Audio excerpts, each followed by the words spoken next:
sa umaga, iba kung nauuna ka. Sa pagbangon pa lamang, iba kung masaya ka na.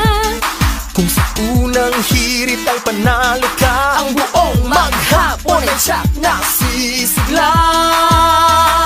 Sa unang hirit, unang-una ka. Sa unang hirit, serbisyong totoo ang basta. Sa unang hirit, ang saya-saya.